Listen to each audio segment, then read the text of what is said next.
ప్రార్థన చేసుకుందాం ప్రియులారా. పరిశుద్ధుడు అయిన తండ్రి, నీ దయగలిగిన కృపగలిగిన నామానికి ధన్యవాదాలు చెల్లించుకుంటున్నాం. ఈ దినం ఈ విధముగా మేమంతా కూడుకొని మీ అమూల్యమైన మాటలను వినగలిగే ఈ చక్కటి భాగ్యాన్ని మా అందరికీ అనుగ్రహించినందులకే మీకు ధన్యవాదాలు.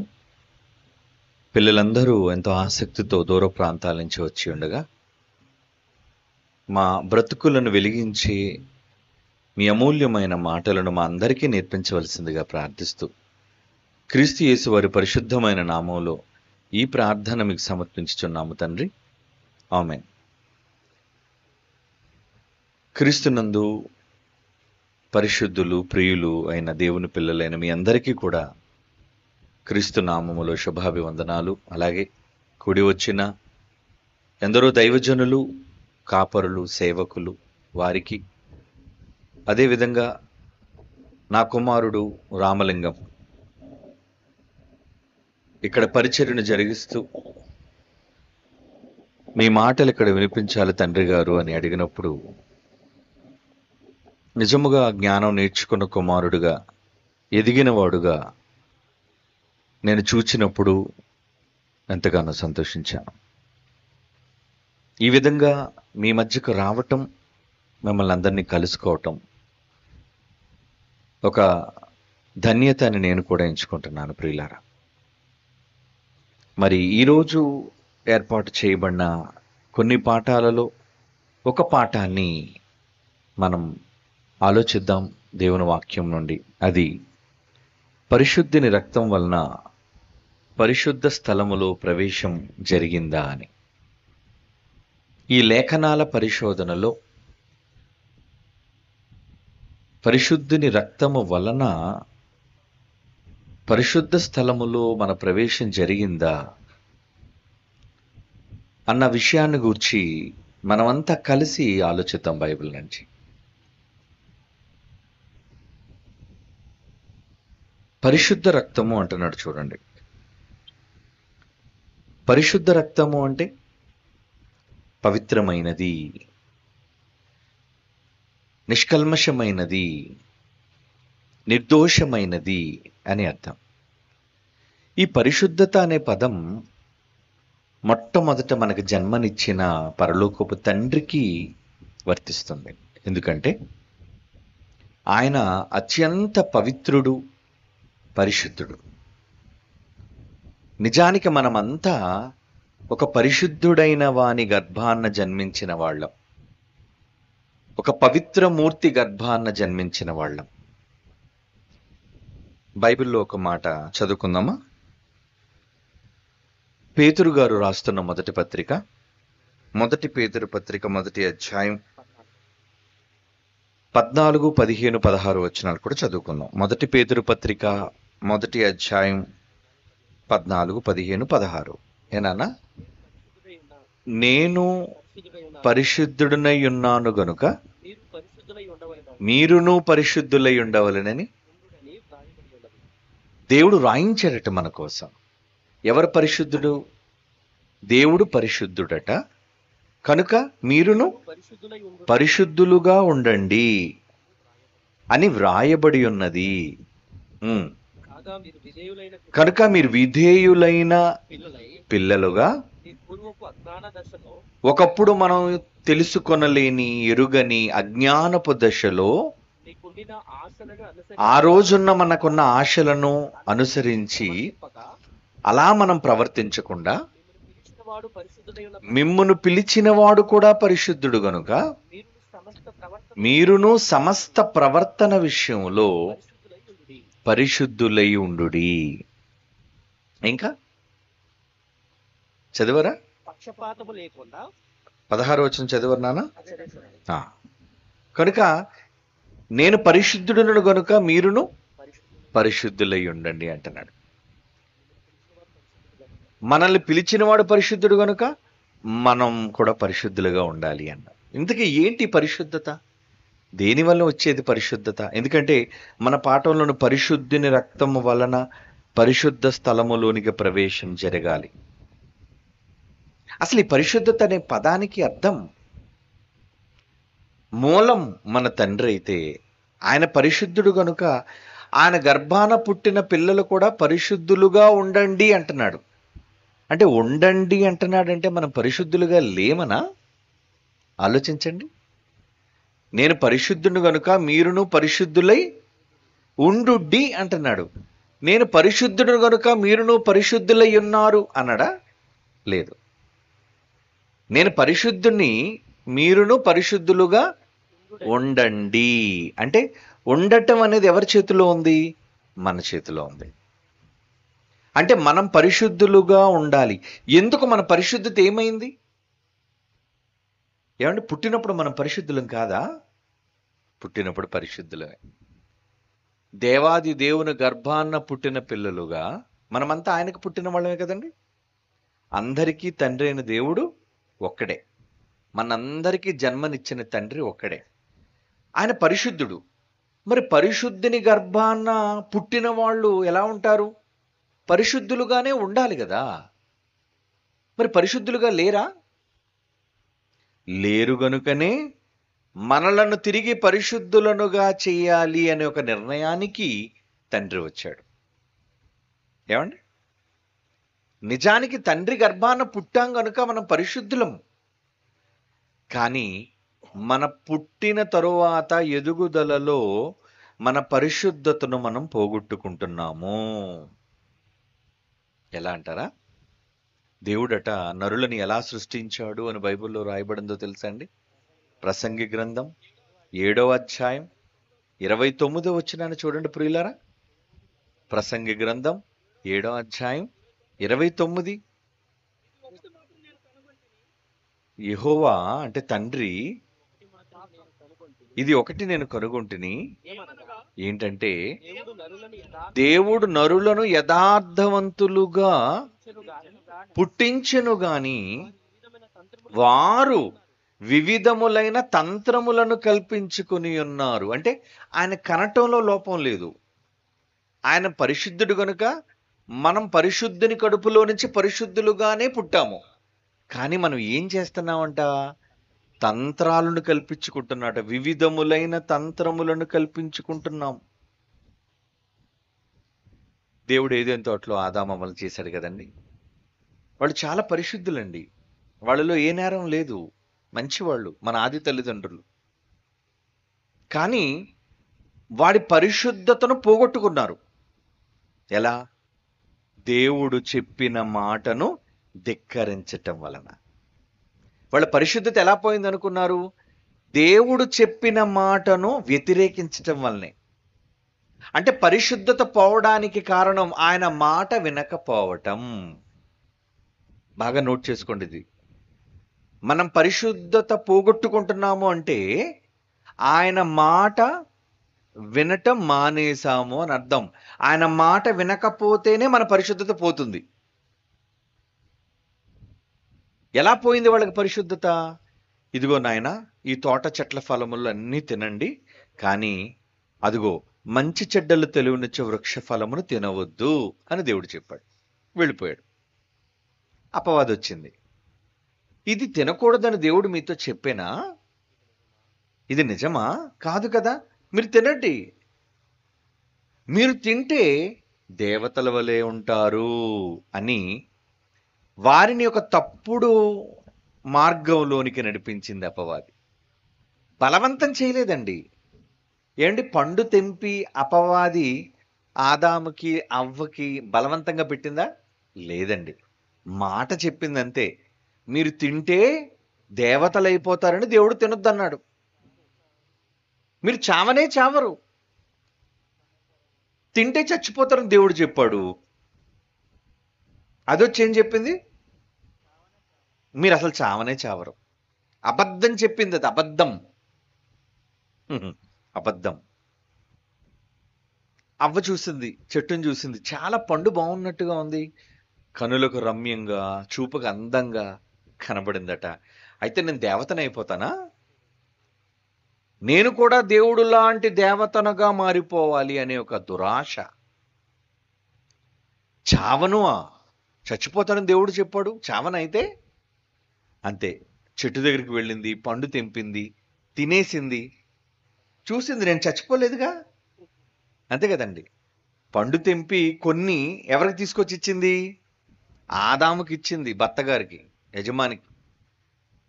పాపం ఆదాము చూసే ఉంటాడు, ఏంటమ్మా ఈ పళ్ళు తెచ్చేవేంటి, ఇటు మంచి చెట్లు తెలివినిచ్చే వృక్ష ఫలాలు తెచ్చేవేంటి? అవునండి అవే. అయ్యో దేవుడు తినొద్దన్నాడు కదా అమ్మాయి, నువ్వెందుకు ఇవి తెచ్చావు? ఊరికినేనండి, మీ నాన్న అబద్ధం చెప్పాడు, ఆయన తింటే చచ్చిపోతాను అన్నాడా లేదా? అవునవును అన్నాడు ఆ రోజు. నేను తిన్నా, చూడండి మీతో మాట్లాడుతున్నాను. అంటే ఇప్పుడు ఆయన మాట నిజమా అబద్ధమా? అబద్ధం. బతుకున్నాను నేను. మీరు తినండి. ముందు ఆదాం కొంచెం బెట్టి చేసే ఉంటాడు. అమ్మో నాకు కొంచెం భయంగా ఉందా అన్న. అంతేలేండి, ఈ మధ్యన బొత్తుగా నన్ను ప్రేమించడం మానేశారు. నేను ఈ మధ్యన చూస్తున్నాను, ఆ తోటల్లో తిరుగుతున్నారు కానీ నన్ను అసలు పట్టించుకోవటం మానేశారు. అలా అనక అమ్మాయి, ఎలాగొద్దే నా మీద. అంటే చూసారా, ఎంతకైనా మీ నాన్న మాట నమ్ముతారు కానీ మీ భాగమైన నేను, మీ రక్తంలో రక్తం, మీ మాంసంలో మాంసం, మీలో నుంచి వచ్చాను, నా మాట మీకు అక్కర్లేదు కదా అని ముఖం మూతి ముడుచుకొని ఉంటుంది మా అమ్మ.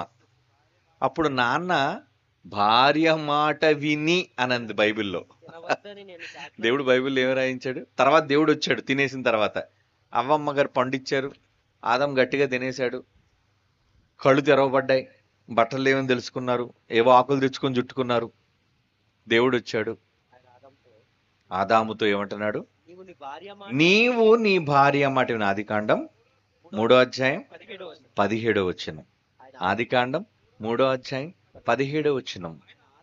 ఆయన ఆదాముతో నీవు నీ భార్య మాట విని తినవద్దని నేను నీకు ఆజ్ఞాపించిన వృక్ష ఫలములు తింటివయ్యా, ఎంత తప్పు చేశావు, తిను దినమున నిశ్చయముగా చచ్చుదురు అన్నాడా లేదా? ఆ మాట కూడా చూడండి. ఆదికాండం 2వ అధ్యాయం 17వ వచనం అండి. ఆదికాండం 2:17 అండి. అయితే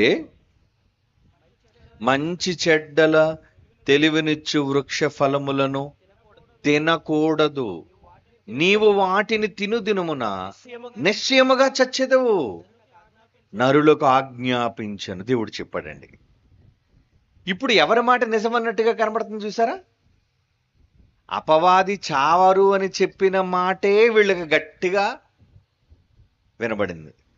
దేవుడు చచ్చిపోతారయ్యా మీరు అని అంటే నమ్మలేదు దేవుని మాట. అంటే ఏం పుట్టింది వాళ్ళలో? దురాశ. మేము దేవతలం అయిపోవాలన్న దురాశ, దేవుళ్ళం అయిపోవాలన్న దురాశ. దేవుళ్ళు కారా? ఏమంటే దేవునికి పుట్టిన పిల్లలు ఏమవుతారండి? దేవుళ్ళే కదా. ఒక మేకకు పిల్ల పుడితే ఏమంటారు దాన్ని? మేక పిల్ల. పెద్ద అయిపోతే ఆ మేక పిల్ల మేక అయిపోతుంది, అవునా? ఒక గొర్రెకి పిల్ల పుట్టింది, ఏమంటారు దాన్ని? గొర్రె పిల్ల. పెద్ద అయితే గొర్రె. ఒక రాజు కొడుకు పుట్టాడు, ఏమంటారు? రాజకుమారుడు. పెద్ద అయితే రాజు. మరి దేవునికి కొడుకు పుట్టాడు, ఏమంటారు? దైవ కుమారుడు. పెద్దవడా? పెద్ద అయితే దేవుడు. ఏమంటే ధర్మం అదే కదా. ఒక మేకపిల్ల మేక అవుతుంది, సింహపిల్ల సింహం అవుతుంది, రాజకుమారుడు రాజు అవుతున్నాడు. దేవుని కొడుకు ఎందుకు దేవుడు అవడు? చూసారా, వాళ్ళు దేవుళ్ళుగానే పుట్టారు, వాళ్ళు దేవుళ్ళుగానే పుట్టారు. కానీ వాళ్ళు దేవుళ్ళుగా పుట్టారన్న నిజం తెలుసుకోకపోవటం, దేవుడు చెప్పిన మాట అబద్ధమని అనుకోవటం, అపవాది చెప్పిన అబద్ధాన్ని నిజమని భ్రమపడటం, ఇవన్నీ వాళ్ళలోని పరిశుద్ధతను తీసేశాయి. అంటే ఆ రోజేనండి ఇద్దరు ఆదాము హవ్వలు దేవుని విషయంలో చచ్చిపోయారు. వాళ్ళు పరిశుద్ధతను పోగొట్టుకున్నారు, అపవిత్రులుగా మారిపోయారు. చావు వచ్చేసింది. చావు అంటే ఏమనుకుంటున్నారు? ఈ శరీరం మట్టిలోనికి వెళ్ళిపోయేది కాదండి చావు అంటే. మనలో చాలా మంది ఏమనుకున్నారంటే చావు అంటే చచ్చిపోవటం, అంటే దేహాన్ని ఆత్మ విడిచిపెట్టడం చావు అనుకున్నారు. అది కాదు చావు, అది ఎడబాటు. ఆత్మ శరీరం విడిపోవటం అంటారు దాన్ని. కానీ దేవుని దృష్టికి చావు అంటే ఏంటో తెలుసా? తన మాట వినకపోవటమే ఆయన దృష్టిలో చావటం. తిను దినమున అన్నాడు కదా, తిను రోజునే. మరి ఎప్పుడైతే అవ్వ పండుతుందో, ఎప్పుడైతే ఆదాము పండుతున్నాడో ఆ రోజే వాళ్ళు ఏమయ్యారు? చచ్చిపోయారు. అంటే ఎలా చచ్చిపోయారు అనుకున్నారు? ఎఫెసీయులకు రాసిన పత్రిక 2వ అధ్యాయం 1వ వచనం చూడండి. ఎఫెసీ పత్రిక 2వ అధ్యాయం 1వ వచనం. మీ అపరాధముల చేతను పాపముల చేతను మీరు చచ్చిన వారు. అంటే చచ్చిపోతామా? ఎలా చచ్చిపోతాం? గుండెపోటుతో చచ్చిపోయే వాళ్ళు ఉంటారు, కరోనాతో చచ్చిపోయిన వాళ్ళు ఉన్నారు, క్యాన్సర్తో చచ్చిపోయే వాళ్ళు ఉన్నారు, రోగాలతో చచ్చిపోయే వాళ్ళు ఉన్నారు, వయసు అయిపోయి చచ్చిపోయిన వాళ్ళు ఉన్నారు. కానీ దేవుని దృష్టిలో చావు అంటే ఏంటి? మీరు పాపము చేయటం, అపరాధములు చేయటం, నేరం చేయటమే చావు అంటున్నాడు. మీ అపరాధముల చేతను పాపముల చేతను చచ్చిన వారై ఉండగా. చచ్చిపోయామంట. అంటే దేవుని దృష్టికి ఆయన మాట వినకపోతే చచ్చిన వారితో సమానం. అప్పుడప్పుడు ఎవరినైనా అమ్మాయి ఇంట్లో అమ్మాయి ప్రేమించి ఎవరితో వెళ్ళిపోయింది అనుకోండి, అప్పుడు తండ్రి కానీ తల్లి కానీ ఏమంటారు తెలుసు? ఏమండి మీ అమ్మాయి లేదా? ఉందండి, కానీ అది మా దృష్టికి చచ్చిపోయిందండి. ఏమండి ఎందుకు? ఏమైంది? మా మాట వినలేదండి, ఎవరినో నమ్ముకుంది, ఎవరో అబ్బాయితో వెళ్ళిపోయిందండి మమ్మల్ని కాదనుకొని. ఇక మేము నీళ్ళు వదిలేసామండి అమ్మాయికి, ఇక మా దృష్టిలో మా కూతురు లేదండి అంటారు. ఇది ఎంత వాస్తవమో. దేవుడు కూడా భూమి మీద పుట్టిన కోట్ల మంది మనుష్యులు ఎప్పుడైతే దేవుని మాటను మీరిపోయారో వాళ్ళందరూ తంత్రములు కల్పించుకున్నారు. పుట్టుకలో మంచోళ్ళు సుమా, యథార్థవంతులు వాళ్ళు. మన గర్భం నుంచి, అమ్మ కడుపులో నుంచి వస్తామండి, చాలా మంచోళ్ళు మనమంతా. అప్పుడు పాపం తెలియదు, కపటం తెలియదు, కల్మషం లేదు, ద్రోహం తెలియదు. ఏమండి? అసలు ఏ తప్పు మనకు తెలియదండి, పసిబిడ్డలం మనం. పాపం అంటేనే తెలియని వాళ్ళగా మనం తల్లి కడుపులో నుంచి వచ్చి అందరం కానీ ఎదుగుతూ ఎదుగుతూ ఎదుగుతూ మనం తంత్రాలను కల్పించుకుని మనలను మనమే మోసగించుకుంటూ దేవుని మాటలు వినక చచ్చిపోతున్నాం మనం అంతా కూడా. పుట్టినప్పుడు ఎంతైతే పరిశుద్ధత ఉందో ఆ పరిశుద్ధత అంతా పోగొట్టేసుకుంటున్నాం మనం. మంచి వాళ్ళం, కానీ ఎందుకో చెడ్డవాళ్ళగా మారిపోతున్నాం. ఈ చెడ్డవాళ్ళగా మారిపోవడానికి ఎవరో కారణం కాదు, మనమేనండి. మనం చెడ్డవాళ్ళగా మారడానికి కారణం ఎవరినో చూపించకండి, మనమే కారణం. అవ్వ చెడ్డదిగా మారిపోవడానికి ఎవరి కారణం? దెయ్యం అంటున్నారా? ఆ దెయ్యం వచ్చి చెప్తే వినేయాలా? నువ్వెవరు అసలు వచ్చావు? అసలు నువ్వు పాము కాదు, నువ్వు ఎందుకు మాట్లాడుతున్నావు? అయినా ఇంట్లో మా వారు లేరు, నేను ఇప్పుడేం మాట్లాడను, మా వారు వచ్చిన తర్వాత మాట్లాడు, నువ్వు వెళ్ళిపో. అయినా మా నాన్నగారు చెప్పారు తినొద్దని, నువ్వెవరు తినమని చెప్తున్నావు? మేము మా నాన్న మాట వింటాం కానీ నీ మాట వినం, నిన్నగాక మొన్న చూసావు నిన్ను, నువ్వెవరు కొత్త దానివి, నువ్వు వెళ్ళిపో అంటే ఎంత బాగుందండి ప్రపంచం అంతా. ఏమండి? ఆడవాళ్ళకి గర్భవేదన ఉండేదా? కష్టంతో ప్రసవ వేదంతో పిల్లల కనే పని ఉండేదా? ఉండేది కాదండి. కోరుండి కష్టాన్ని కొని తెచ్చుకున్నారు. ఆదాము గాని ఆ రోజు వచ్చి, ఇదిగో చూడవ్వా తప్పు చేశాను, నువ్వు తింటే తిన్నావు, నాకు మాత్రం ఏ సంబంధం లేదు, నేను మాత్రం తిన్నాను అని నిలబడిపోయాడు అనుకోండి. ఈ కష్టపడి పొలం దున్నటాలు, ఏమంటే కట్టెలు నరకడాలు, ఇవన్నీ మగవాళ్ళకి పనులు ఉండేవి కదండి. మగవాళ్ళందరూ బతికిపోయేవాళ్ళు, కానీ దొందే. ఏమండి? ఆడోళ్ళు అంతే, మగాళ్ళు అంతే, ఇద్దరూ కలిసి ఏమండి కలిసి పాపం చేశారు, తప్పు చేశారు, తండ్రిని మోసం చేశారు. కనుక ఈరోజు వాళ్ళ పుణ్యం అంటే మనం అంతా ఈ భయంకరమైన శిక్ష అనుభవిస్తున్నాం. ఎందుకంటే పుట్టుకలో మంచి వాళ్ళగా పుడుతున్నా ఎదగటంలో మాత్రం ఎలా ఎదిగిపోతున్నాం అంటే మాస్టర్ డిగ్రీ వచ్చేస్తుంది మనందరికీ. ఎందులో? నేరాలు, పాపాలు, ఘోరాలు చేయటం లేదు కదండి. నేర్చేసుకుంటున్నాం, బాగా నేర్చుకుంటున్నాం కదా. అబద్ధం ఆడడం అనేది ఎలా నేర్చేసుకున్నాం అంటే సులువు. మనకి ఎంత సులువు అంటే ఏమండి, చిన్నప్పుడు పాఠాల నుంచి నేర్పించేస్తున్నారు మనకి బడిలో. ఏంటి? జానీ జానీ ఎస్ పప్ప తెలుసు కదా మీకు, చిన్నప్పుడు బడుల్లో నేర్పిస్తారు. అంటే జానీని అడుగుతున్నాడట నాన్న, ఒరే జానీ జానీ అంటే ఏంటి నాన్న అని అడిగాడట. అరే పంచదార తింటున్నావు కదా, ఈటింగ్ షుగర్? నో పప్ప నేనేం తింటలేదు నాన్న. అయితే నోరు తెరవరా, ఓపెన్ యువర్ మౌత్ అన్నాడట. నోట్లో పంచదార ఉంది అడిగి. అంటే అబద్ధం. పంచదార తింటూ తినలేదని అబద్ధం. ఏమండి? అప్పటి నుంచి ప్రారంభం అయిపోయింది మనకు అబద్ధం. తప్పు చేయటం, అబద్ధం చెప్పటం. ఏమండి? ఇలా మన జీవితంలో మన పరిశుద్ధత అంతటిని పోగొట్టుకుంటున్నాం. కీర్తనల గ్రంథం 58వ కీర్తన 3వ వచనం. 58వ కీర్తన 3వ వచనం. తల్లి కడుపున పుట్టినది మొదలుకొని భక్తిహీనులు విపరీత బుద్ధి కలిగిన వారై పుట్టిన తోడనే అబద్ధములాడుచు తప్పిపోవుదురు. ఏమండి? ఈరోజు ఎలా అండి? పుట్టినప్పుడు ఆ పసికందుకి ఏ తప్పు తెలియదండి, కానీ ఎదుగుతూ ఎదుగుతూ ఎదుగుతూసరికి క్రిమినల్ బ్రెయిన్ అంటే నేరస్తులు ఆలోచనలు, దురాలోచనలు. మీకు అందరికి అర్థం అవడానికి చెప్తాను. చిన్నపిల్లలు తీసుకుని అనుకోండి ఒడిలోకి, వాళ్ళు ఏమనరండి, మామూలుగా ఉంటారు. కాస్త ఒక 9 నెలలు 10 నెలలు సంవత్సరం దాటిన తర్వాత ఏమండి, పిల్లల ముందు తీసుకోండి, ఎవరైనా చిన్నపిల్లల్ని ట్రై చేసి చూడండి. ఈసారి ముందు ముఖం చూస్తారు, ఎవడరా ఎత్తుకొని నన్ను. ఏమండి?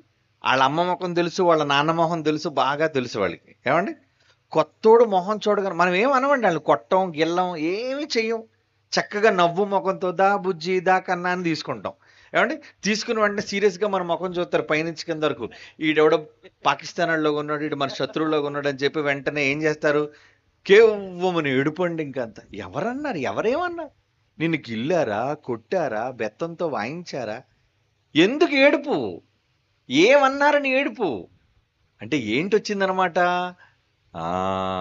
ప్రారంభమైపోయింది అప్పటికే దుర్బుద్ధి. చూపులలో అప్పుడే ఎందుకు తేడా? నా వాళ్ళు, వీళ్ళు పరాయోళ్ళు, వీళ్ళెవరో. నిన్ను పొను కొడితే, నిన్ను గిల్లితే అప్పుడు నువ్వు ఏడ్చిన ఒక అర్థం ఉంది. ఏమండి? మనమంతా ఆ దశ దాటి వచ్చిన వాళ్ళమే కదా.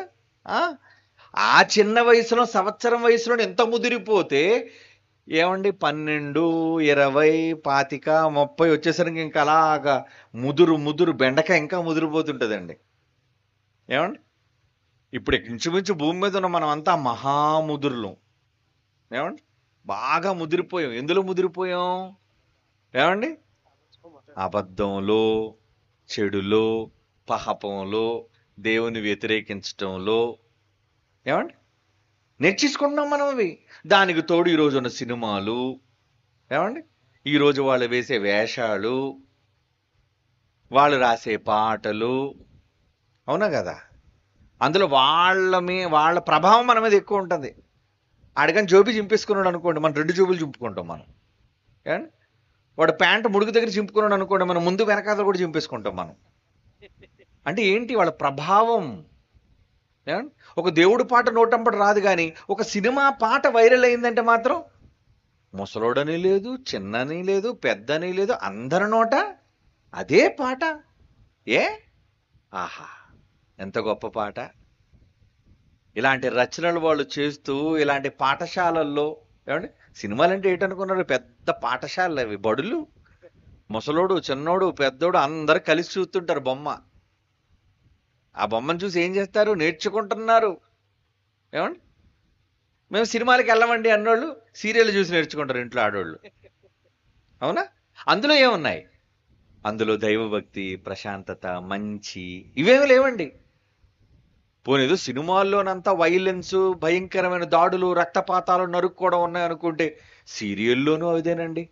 అత్త కోడల మీద కుట్రా, కోడలు అత్త మీద కుట్రా, విషం పెట్టి చంపాలని. ఏమండి? అబ్బబ్బబ్బా, ఇందులో కూడా దోషాలే, ఇందులో కూడా చెడు, అన్నిటిలో చెడు. ఏమండి?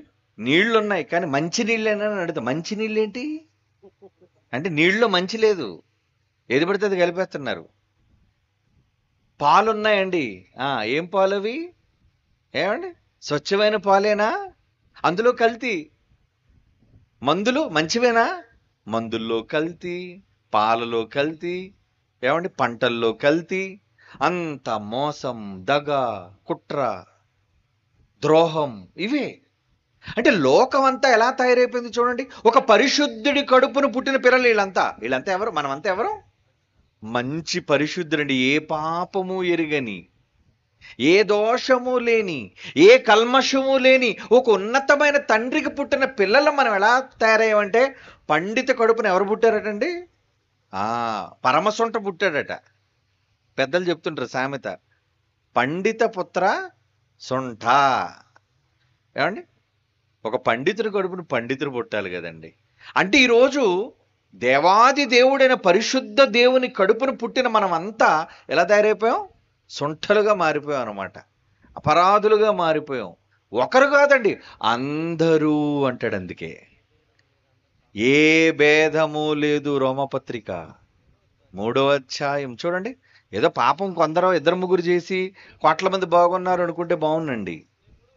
23 రోమపత్రిక 3వ అధ్యాయం 23 వచనం, ఏ భేదము లేదు, అందరూను పాపము చేసి దేవుడు అనుగ్రహించు మహిమ. ఆ లోకం, దేవుడున్న లోకం ఏంటది? పరిశుద్ధుడు నివసించే పవిత్ర లోకం, అదే పరలోకం. మరి ఆ లోకానికి వెళ్ళాలి అంటే ఏమండి, ఎవరిని పడితే వాళ్ళు రాణిస్తారా? నో. ఆ లోకానికి వెళ్ళాలి అంటే మనం కూడా చాలా పరిశుద్ధులుగా, పవిత్రులుగానే ఉండాలి. దేవుడు ఎవరిని పడితే వాళ్ళు రాణిస్తాడు అనుకుంటున్నారేమో. అప్పుడప్పుడు మీరు చూస్తుంటారు, హాస్పిటల్కి వెళ్ళారనుకోండి, ఐసీయూ అని ఉంటుంది. ఐసీయూ అంటే చాలా ప్రమాదకరమైన ప్రాణాపాయ స్థితిలో ఉన్నోళ్ళని, ఆ మిషన్లన్నీ చుట్టూ ఉంటాయి, ఏసీ ఉంటుంది, డోర్లన్నీ క్లోజ్ చేసి ఉంటాయి. ఇంటెన్సివ్ కేర్ యూనిట్ అంటారు. చాలా అత్యవసరమైన, అతి పరిశుద్ధమైన స్థలం లాంటిది అది. అక్కడికి మీరు చెప్పులు వేసుకుని వెళ్ళిపోతున్నారు అనుకోండి, నర్స్ ఏమంటుంది, డాక్టర్ ఏమంటాడు, చెప్పులు తీసేయండి, మీరు చెప్పులతో లోపలికి వెళ్ళకూడదు. ఇంకా కొన్ని పెద్ద పెద్ద హాస్పిటల్ అయితే ఈ బట్టలతో కూడా వెళ్ళకూడదండి. ఈ బట్టల మీద మరలా వాళ్ళకు డ్రెస్ ఇస్తారు, తెలుసా మీకు? ఆ డ్రెస్ వేసుకోవాలి. ఆ డ్రెస్ వేసుకొని ఆ లోనకి వెళ్ళాలి. ఎందుకు? బయట ఉన్న భయంకరమైన రోగాలన్నీ తీసుకొచ్చి నువ్వు మళ్ళీ పేషెంట్కి అందించేస్తే. కనుక నువ్వు చాలా జాగ్రత్తగా ఉండాలి. పరిశుద్ధత, క్లీన్గా ఉండటం. హాస్పిటల్స్లో మనం చూస్తాం, ఒక మనిషే రోగాల బారి నుంచి కాపాడడానికి ఎంత భద్రత వహిస్తున్నప్పుడు దేవుడు వచ్చేయండ్రా నాయన, అందరూ వచ్చేయండ్రా, పరలోకానికి వచ్చేయండి అంటాడా? నో. అందరూ పరలోకానికి వెళ్ళలేరు. ఏమండి, పరిశుద్ధత లేకుండా ఎవరు ప్రభువును చూడడు. చూస్తారన్నమాట. మనం తండ్రిని చూడాలి అంటే మనం పరలోకానికి వెళ్ళాలి అంటే ఏనాన్న ఏం కావాలి? హెబ్రీ పత్రిక చూడండి, బైబిల్ తెరిచి చూడండి తల్లి. హెబ్రీ పత్రిక 12వ అధ్యాయం 14వ వచనం. హెబ్రీ పత్రిక 12వ అధ్యాయం 14వ వచనం. అందరితో సమాధానం, పరిశుద్ధత కలిగి ఉండుటకు ప్రయత్నించండి. పరిశుద్ధత లేకుండా ఎవడును ప్రభువును చూడడు. అంటే ఈరోజు మనం పరలోకానికి వెళ్ళాలి అంటే పరిశుద్ధత లేకపోతే నో ఎంట్రీ అంటున్నాడు. నో ఎంట్రీ అంటే ఇప్పుడు పరలోకానికి వెళ్ళడానికి మనకి ఏం కావాలి? పరిశుద్ధత. ఏమండి, ఎక్కడ ఉంటుందండి మరి అది? ఏం చేయాలండి? ఎలా వస్తుందండి మనకి? ఎలా వస్తుంది చెప్పండి? ఎంత డబ్బులు ఇచ్చి కొనుక్కోమంటారు? మీరు డబ్బులు ఇచ్చి కొనాలి అంటే భూమి మీద ఉన్న డబ్బు అంతా ఒక దగ్గర పోగేసిన సరిపోదు పరిశుద్ధత కొనడానికి, తెలుసా మీకు? పరిశుద్ధత రావాలి అంటే ఈ ప్రపంచంలో పరిశుద్ధతను తెచ్చే ఒకే ఒక్క సాధనం ఏంటో తెలుసా అండి? యేసుక్రీస్తు వారి పరిశుద్ధమైన రక్తం. మంచోడండి ఆయన, చాలా మంచోడు ఆయన. అందుకు మనం ఎలాగైతే పాపులుగా మారిపోయి అందరూ నేరస్తులైపోయి దేవుడు తలపట్టుకున్నాడు, ఏంటి నా పిల్లలు అంతా ఇలాగైపోయారు ఏంటి, ఇలా అయితే ఎవరు వస్తారు పరలోకానికి? నేను కళ్ళు కన్నానే వాళ్ళు నా దగ్గరకు రావాలి అని. మరి వీళ్ళు రారా నా దగ్గరకు? మరి వీళ్ళు రప్పించాలంటే ఏం చేయాలి? అప్పుడు యేసుప్రభు ఏమన్నాడు తెలుసా? నాన్న, నేను వెళతాను నాయన, తమ్ముళ్ళందరి దగ్గరికి నేను వెళతాను నాయన. నాయన, నువ్వు వెళితే నీ మాట వినరురా, వాళ్ళు చంపేస్తారు నేను. పర్లేదు నాయన, చంపేసినా పర్లేదు, నా రక్తం కార్చైనా, నా ప్రాణం అడ్డు పెట్టైనా సరే నా తమ్ముళ్ళు తీసుకొస్తాను. ఎందుకు వచ్చాడు యేసుప్రభు? యేసుప్రభు భూమి మీదకి రావడానికి కారణం ఏంటో తెలుసా అండి? కేవలం అపరాధముల చేత, పాపముల చేత చచ్చిపోయాం మనం. ఆ రోజు ఏదైనా తోటలో తప్పు చేసి ఎలాగైతే దేవుని దృష్టిలో ఆదామవ్వలు చచ్చారో, ఈ రోజు కూడా మనం బ్రతికే ఉన్నాం. ఊపిరాడుతుంది, గుండె కొట్టుకుంటుంది. ఏమండి? కానీ మనం చచ్చిపోయాం. ఎలా చచ్చిపోయాం? పాపాల చేత చచ్చిపోయాం. మరలా చచ్చిపోయిన మనల కోసం యేసుక్రీస్తు వారు పరలోకాన్ని విడిచిపెట్టి భూమి మీదకి వచ్చారటండి. వచ్చి ఏం చేశాడు? ఏమిచ్చాడో తెలుసండి మీకోసం? రక్తం. అపోస్తుల కార్యములు 20వ అధ్యాయం 28వ వచనం చూడండిరా. అపోస్తుల కార్యములు 20వ అధ్యాయం 28వ వచనం. దేవుడు తన సొంత రక్తమిచ్చి సంపాదించిన సంఘం మీరే, మనమే. ఏమిచ్చుకున్నాడటండి? రక్తమిచ్చి కొన్నాడు. ఏ రక్తం? ఎవరిదో రక్తం ఇచ్చుకోనేలేదు. స్వరక్తం అంటే సొంత రక్తం. రక్తం ఇచ్చుకున్నాడా మిమ్మల్ని? ఏమండి? రక్తం ఎంత ఖరీదైందో తెలుసా? ఎంత ఖరీదు చెప్పండి. మాకు తెలుసండి, 1 లీటర్ రక్తం ఎంత ఖరీదండి. ప్రపంచంలో రక్తం కన్నా విలువైనది ఏదీ లేదండి. ఎందుకంటే అదే మన దేహానికి ప్రాణము. రక్తం అంతా పోయింది అనుకోండి, ఏమవుతుంది? ప్రాణం పోతుంది. అంటే మనల్ని బ్రతికించేది రక్తం, మర్చిపోకండి. ప్రాణము పెట్టి కొన్నాడు మిమ్మల్ని, స్వరక్తం ఇచ్చి సంపాదించాడు మిమ్మల్ని. మన ఇంట్లో ఫ్రిడ్జ్ కొనుక్కుంటామండి. ఏమి ఇచ్చి కొంటాం? డబ్బులు. ఒక 20,000 10,000 ఇచ్చి కొనుక్కుంటాం, అంతేనా? ఒక టీవీ కొనుక్కుంటామండి, డబ్బులు ఇచ్చి కొనుక్కుంటామండి. ఏదైనా టీవీ షాప్కి వెళ్ళగానే, ఏమండి ఒక పెద్ద ఎల్ఈడి టీవీ మాకు కావాలండి, ఏమండి ఒక 2 సీసాలు రక్తం ఇచ్చి మీరు వెళ్ళిపోండి అంటే ఇస్తారా? ఇలా ఇంట్లో ఉన్న సామాన్లన్నీ కొనుక్కోవడానికి ఎన్ని లీటర్లు ఇచ్చేయాలి? మన ఒంట్లో ఉన్నది 6 లీటర్లు, అవునా? ప్రతి మనిషి ఒంట్లో ఉన్నది 6 లీటర్ల రక్తం ఉంటుంది, తెలుసా మీకు? మరి ఇలా రక్తాన్ని ఇచ్చి అన్ని కొనాలంటే, టమాటాలు ఇవ్వాలంటే, టమాటాలు కొనాలని రక్తం కావాలనుకోండి, ఇంకేమీ లేదు, ఎక్కడో దగ్గర తగిలించేసి ఒక పైప్ పెట్టేయాలి మనం. ఏ వస్తువులు కావాలన్నా రక్తం ఇవ్వడం, సామాన్లు కొనుక్కెళ్ళడం, రక్తం ఇవ్వడం, సామాన్లు కొనుక్కెళ్ళడం. ఎన్ని సామాన్లు కొంటావు? ఇంతకు నువ్వు సామాన్లను కొనేసరికి నువ్వేమైపోతావు? శవం అయిపోతావు. రక్తం అంతా పోతే ఏమైపోద్దండి? అప్పుడు నేను ఇంటికి తీసుకెళ్ళరు. నువ్వు కొన్న సామాన్లన్నీ ఇంటికి వెళ్తే నువ్వు మాత్రం శ్మశానానికి పోతావు. కనుక అన్నిటికంటే ఏది విలువ? డబ్బు విలువైందా? కాదండి. ఆ ప్రాణం ఉంటేనే కదా డబ్బుకు కూడా విలువ. అన్నిటికంటే అత్యంత విలువైనది ప్రాణం. ఆ ప్రాణం ఎందులో ఉందో తెలుసా? రక్తం. మన దేహంలో ప్రవహించే రక్తంలో ఉందండి ఆ ఖరీదు. అవును. అలాంటిది ఇప్పుడు యేసుప్రభు ఏమిచ్చుకున్నాడు మిమ్మల్ని? తన సొంత రక్తం ఇచ్చుకున్నాడండి. 1 పేతురు పత్రిక 1వ అధ్యాయం 19వ వచనం. 1 పేతురు పత్రిక 1వ అధ్యాయం 19వ వచనం. అమూల్యమైన అంటున్నాడు చూడండి. అప్ప ఆయన రక్తంలో ఉన్న స్పెషాలిటీ ఏంటి? అమూల్యమైన రక్తము చేత, అనగా నిర్దోషం, అసలు ఏ తప్పు లేదు ఆయనలో, నిష్కలంకం గొర్రెపిల్ల వంటి క్రీస్తు రక్తము చేత మీరంతా విడిపించబడ్డారు, విమోచింపబడ్డారు. ఎందులోంచి? పాపము నుంచి, నేరము నుంచి, మనం చేసే తప్పుల నుంచి అంటున్నాడు చూడండి. పరిశుద్ధతలోనికి వెళ్తున్నాం. మనం చచ్చిపోయాం కదా, ఆయన బ్లడ్ ఇచ్చాడు. ఏమండి, హాస్పిటల్లో అర్జెంటుగా ప్రాణం పోయే పరిస్థితులు ఉందండి, అర్జెంటుగా బి నెగిటివ్ రక్తం కావాలను, ఓ నెగిటివ్ రక్తం కావాలను అప్పుడప్పుడు మనం వింటుంటాం కదండి. ఎందుకు రక్తం అడుగుతున్నారు? ప్రాణం పోతుంది రక్తం ఎక్కించకపోతే. అంటే ఒక ప్రాణాన్ని నిలబెట్టేది ఏది? రక్తం. ఒక మనిషిని బ్రతికించేది ఏది? రక్తం. మరి ఇప్పుడు పాపముల చేత చచ్చిపోయిన మనల్ని బతికించేది ఏది చెప్పండి? ఏ రక్తం పడితే రక్తం. ఏంటి, నేను రక్తం ఇచ్చేస్తానండి బతికించానంటే బ్రతకం మనం. ఒక్క యేసు రక్తము మాత్రమే మనల్ని బ్రతికిస్తుంది. అది ఎలాంటి రక్తం అట? మనలాంటి రక్తం కాదట, పరిశుద్ధమైన రక్తం. ఏమండి, మనం చేసే ప్రతి తప్పు రక్తంలో ఉంటుందండి, తెలుసా? బాగా మీరు సిగరెట్లు కాలుస్తున్నారు అనుకోండి, బ్లడ్ టెస్ట్ చేసి తెలిసిపోద్ది. ఏమండి, మీరు సిగరెట్లు స్మోక్ చేస్తున్నారో లేదో. ఏమండి ఈ మధ్యన డ్రగ్స్ కొట్టేశారు చాలా మంది. ఏమండి ఈ మధ్యన డ్రగ్స్ కేసు కోసం విపరీతంగా వినబడుతుంది కదా.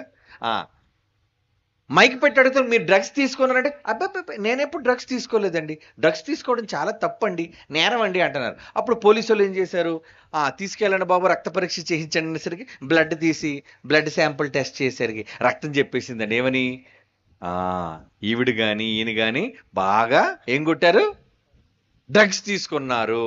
అంటే రక్తంలో ఏముందనమాట, నువ్వు చేసే ప్రతి తప్పు రక్తంలోనే ఉంటది, నువ్వు చేసే ప్రతి నేరం రక్తంలోనే ఉంటది. ఎవరైనా చంపేసి వెళ్ళిపోయారు అనుకోండి, అక్కడ చిన్న రక్తపు మరక దొరికితే చాలండి, తెలుసా మీకు, బ్లడ్ శాంపుల్ అంటారు దాన్ని.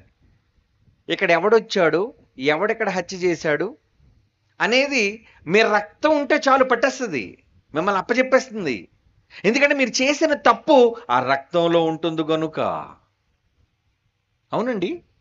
అంటే మనం చేసే నేరాలు, మనం చేసే పాపాలు చివరికి మన రోగాలన్నీ.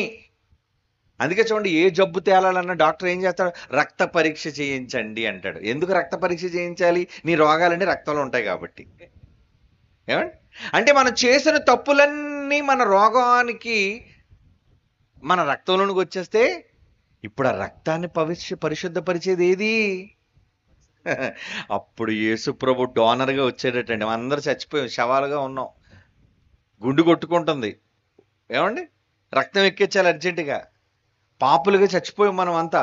అప్పుడు యేసుప్రభు వచ్చి అందరికీ బ్లడ్ డొనేట్ చేశారటండి. రక్తదాత. యేసుప్రభు ఎవరు, రక్తదాత, ప్రదాత. హెబ్రీ పత్రిక 9వ అధ్యాయం 12వ వచనం చూడండి. హెబ్రీలకు రాసిన పత్రిక 9వ అధ్యాయము 12వ వచనం. మేకల యొక్కయు కోడెల యొక్కయు రక్తముతో కాకుండా తన స్వరక్తముతో ఒక్కసారి పరిశుద్ధ స్థలములో ప్రవేశించెను. యేసుప్రభు వెళ్ళాడటండి మొట్టమొదట. ఎక్కడికి, పరిశుద్ధ స్థలం అంటే ఏమనుకున్నారు, పరలోకం, పరిశుద్ధుడు ఉన్న లోకం, తండ్రి ఉన్న లోకం. మరి మనదే లోకం, మీదే లోకం చెప్పండి. మాది ఎక్కడేనండి, గూడెం, మాది ఎక్కడేనండి, పాడేరు, మాది ఎక్కడేనండి, అరకు, మాది ఎక్కడేనండి, ఇండియా అనుకున్నారా? అసలు మీ అడ్రస్లు ఏవి ఇక్కడ లేవు. ఆధార్ కార్డులో అడ్రస్లు మీరు పెట్టేసుకున్నారు అంతే. నిజానికి మీ అడ్రస్లు ఏవి ఇక్కడ ఉండవు. ఎందుకంటే కొన్ని సంవత్సరాల తర్వాత అడ్రస్లోని ఆ వ్యక్తిని అడగండి, అప్పుడు ఏమంటారు, ఆ వ్యక్తి ఇక్కడ లేడండి. ఏమండి ఏమైంది, ఎక్కడికి వెళ్ళిపోయాడు, విదేశాలు వెళ్ళిపోయాడు, లేదండి చచ్చిపోయాడండి. మరి ఆధార్ కార్డులో అడ్రస్ ఉందండి, అడ్రస్ ఉందండి, వ్యక్తి లేడండి. అంటే ఈరోజు మీరుంటున్న ఈ స్థలాలు, ఈ పొలాలు, ఈ భూములు, ఈ చిరునామాలు ఇవేవి మీవి కావు. ఎందుకు, మనం ఇంకొక లోకం, ఎక్కడో లోకం నుంచి వచ్చాం మనం. ఏమండి ఏ లోకం నుంచి వచ్చాం మనం, ఏ లోకం నుంచి వచ్చాం, తండ్రి ఉన్న లోకం. తండ్రి ఎక్కడున్నాడు, పరలోకం. అదండి మన లోకం, మన ఒరిజినల్ లోకం తండ్రి ఉన్న లోకం. అందుకే దేవుడు భూమి మీదకి మనల్ని పంపించేటప్పుడు ఒక మాట అన్నాడు. 90వ కీర్తనలోని 3వ వచనంలో ఏమంటున్నాడు చూడండి. 90వ కీర్తన వద్దాం, మళ్ళా హెబ్రీ పత్రిక 14వ వచనానికి వద్దాం. కీర్తనల గ్రంథం 90వ కీర్తన 3వ వచనంలో ఏమన్నాడు చూడండి. నీవు మనుష్యులను మంటికి మార్చుచున్నావు, నరులారా, నా పిల్లలారా, తిరిగి రండి. తిరిగి రండి అని ఎందుకన్నాడు, తిరిగి అనే పదం ఎందుకు అక్కడ ఉంది, మీరు ఎక్కడి నుంచి వెళ్ళారో మళ్ళీ అక్కడికే వెళ్ళాలి కదా. నేను ఇప్పుడు విశాఖపట్నం నుంచి వచ్చాను, తిరిగి ఎక్కడికి వెళ్తాను, నేను విశాఖపట్నం వెళ్ళిపోవాలి. మీరు మీ ఇంటి నుంచి ఇక్కడికి వచ్చారు, తిరిగి మీ ఇంటికి వెళ్ళిపోతారు. మరి భూమి మీద మనుష్యులు అందరం ఎక్కడి నుంచి వచ్చాం, తండ్రి ఉన్న లోకము నుంచి వచ్చాం మనమంతా. తిరిగి ఎక్కడికి వెళ్ళిపోవాలి, అక్కడ తండ్రి ఉన్న లోకానికి వెళ్ళిపోవాలి. కానీ మరి ఎంతమంది వెళ్ళడానికి సిద్ధంగా ఉన్నారు, ఆ లోకానికి వెళ్ళాలి అంటే పరిశుద్ధతే ఎంట్రీ. పరిశుద్ధత లేకుండా ఎవడు ప్రభువుని చూడలేడు. పరిశుద్ధులుగా లేకపోతే ఎవరు పరలోకానికి పోరు. మరి మీలో ఎంతమంది యేసుప్రభు రక్తం చేత కడుగబడ్డారు చెప్పండి. అంటే బాప్తీసం తీసుకున్నారు, చేతులు ఎత్తండి ఒకసారి. బాప్తీసం తీసుకున్న వాళ్ళు చేతులు ఎత్తండి. Very good. అంటే మొత్తం అలాగా అందరూ బాప్తీసం తీసేసుకున్నారా, వెరీ గుడ్. బాప్తీసం తీసుకోలేని చెయ్యొద్దండి. బాప్తీసం తీసుకోలేని వాళ్ళు సిగ్గేం పడకండి, పర్లేదు నాన్న, నేనేం మిమ్మల్ని అడగనులేండి. ఏమండి, బాప్తీసం తీసుకోని వాళ్ళు కూడా కొంతమంది ఉన్నారు, వెరీ గుడ్, దించేయండి ఏనానా. కానీ బాప్తీసం తీసుకోవటం వల్ల ప్రయోజనం ఏంటో తెలుసా? తీసుకున్న వాళ్ళు ఈ క్షణం ఇలా కన్ను మూసిన పరిశుద్ధతలోకి వెళ్ళిపోతారు. తీసుకోలేని వాళ్ళు తీసుకున్నంత వరకు ఏ ప్రమాదంలోనైనా ఒకవేళ పడిపోయి ప్రాణం వదిలేస్తే పరలోకం వాళ్ళకి రాదు. అంటే చాలా ప్రమాదపు అంచునున్నారనమాట. ముందు అందుకే ఏం చేయాలి? బాప్తిసం తీసేసుకోవాలి. ప్రభువును మన రక్షకునిగా అంగీకరించేయాలి. ఎందుకంటే నువ్వు నమ్మితే చాలు, నువ్వేం డబ్బులు ఇచ్చి కొనవలసిన పని లేదు. ఏమండి, నమ్మి బాప్తిస్మము పొందినవాడు రక్షింపబడును. చదువుతారా మాట? రోమపత్రిక, క్షమించండి, మార్కు సువార్త 16వ అధ్యాయం 16వ వచనం. మార్కు సువార్త 16వ అధ్యాయం 16వ వచనం. నమ్మి బాప్తిస్మము పొందినవాడు రక్షింపబడును, నమ్మని వానికి శిక్ష విధింపబడును. కనుక అమ్మ, మన చెల్లెళ్ళు, తమ్ముళ్ళు కొంతమంది ఉన్నారు, వాళ్ళకి నేను చెప్పే సలహా ఏంటంటే, మీరు ఇంకా ఒకళ్ళు తీసుకోకపోతే ఆలస్యం చేయకుండా వెంటనే తీసేసుకోండి. ఎందుకంటే మన ప్రాణానికి గ్యారంటీ లేదు కదా. ఫ్రిడ్జ్కి 10 సంవత్సరాలు గ్యారంటీ ఇస్తున్నాడు, టీవీకి ఒక 15 సంవత్సరాలు గ్యారంటీ ఇస్తున్నాడు, ప్రాణానికి. అందులో కరోనా వచ్చి వెళ్ళిపోయిన తర్వాత వయసులో కూడా చచ్చిపోతున్నారు, టుప్పు టుప్పు టుప్పు అని చచ్చిపోతున్నారు. ఏమండి, ఆరోగ్యవంతులు 12 సంవత్సరాల పిల్లలు చచ్చిపోవడం, 7వ తరగతి బడికి వెళ్ళిన పిల్లలు చచ్చిపోవడం. ఏంటంటే హార్ట్ అటాక్ అట. ఇదేంటండి, 8వ తరగతి బడికి వెళ్ళే వాళ్ళకి హార్ట్ అటాక్ ఏంటండి? అప్పుడు మన పూర్వకాలంలో హార్ట్ అటాక్ అంటే ఎవరో ముసలోళ్ళకి వచ్చేది హార్ట్ అటాక్. ఇప్పుడేంటి చిన్నపిల్లలకు కూడా వచ్చేస్తుంది. తిండి, దేని బట్టి తిండి కలుషితం, గాలి కలుషితం అయిపోయింది, నేల కలుషితం అయిపోయింది, తినే ఆహారం కలుషితం అయిపోయింది, రోగాలన్నీ ఒంటికి పట్టేస్తున్నాయి. కనుక చిన్నప్పుడే హార్ట్ అటాక్లు వచ్చేస్తున్నాయి. కనుక ఎప్పుడు చచ్చిపోతాం మనకు తెలియదు. కనుక చచ్చిపోయే ముందు అర్జెంటుగా మనం చేయవలసిన పని ఏంటి? బాప్తిస్మం. పరిశుద్ధతలోనికి మీరు వెళ్ళాలి అంటే, పరలోకంలోనికి మీరు వెళ్ళాలి అంటే అర్జెంటుగా మరి యేసు ప్రభు నామాన బాప్తిసం తీసేసుకోండి. తీసేసుకున్న వాళ్ళందరూ కూడా టికెట్ కన్ఫర్మ్ అయిపోయింది, వెరీ గుడ్, ఏ పర్లేదండి, ఏ టైం అయినా పర్లేదండి. ఇప్పుడు టికెట్ తీసుకొని రైల్వే స్టేషన్కి వెళ్ళాం అనుకోండి, రానివ్వండి బండి, మా దగ్గర టికెట్ ఉంది, పర్లేదు, సీట్ ఉంటుంది మా కోసం, అవునా? అప్పుడే ట్రైన్ వచ్చింది, మీరు పరిగెత్తుకొని లోపలికి వచ్చారు, టికెట్ కూడా చేతిలో లేదు, బండి ఎక్కేస్తే టీటీ ఊరుకుంటాడు ఏంటి? ఎందుకు ఎక్కిస్తే తోసేయండి బయటికి, ఫైన్ కడతా దిగిపోతా ఉంటాడు. టికెట్ ఏమో 100 రూపాయలు అయితే ఫైన్ ఏమో 1000 రూపాయలు వేస్తాడు మనకి. ఇది ఎక్కడ గొడవ? కనుక ఈ తలపోటు అంతా ఎందుకు? చక్కగా టికెట్ తీసుకొని ఎక్కొచ్చు కదా. అంటే నిదానంగా టికెట్ కొనుక్కొని హ్యాపీగా మనకి కేటాయించబడిన దాంట్లో మనం కూర్చొని సాఫీగా మనం ప్రయాణం చేయొచ్చు. మరి మనందరికీ ప్రయాణం ఉందా లేదా? మీకు ఎప్పుడు చావే ప్రయాణం. ఏమంటే ప్రయాణం అంటే ఏమనుకున్నారు? పాపం వీళ్ళందరూ కూడా డండనక్కడ వాయించుకొని మొత్తం అంతా పూల జల్లుకొని, ఏమండి, మతాబీలు కాల్చి మనల్ని తీసుకెళ్తారు. ఎక్కడి వరకు తీసుకెళ్తారో అదిగోండి, ఆ పొలిమేర ఆ సమాధుల దగ్గర తీసుకెళ్ళి వదిలేస్తారండి అనాథలుగా మనల్ని. ఇది కాదండి ప్రయాణం.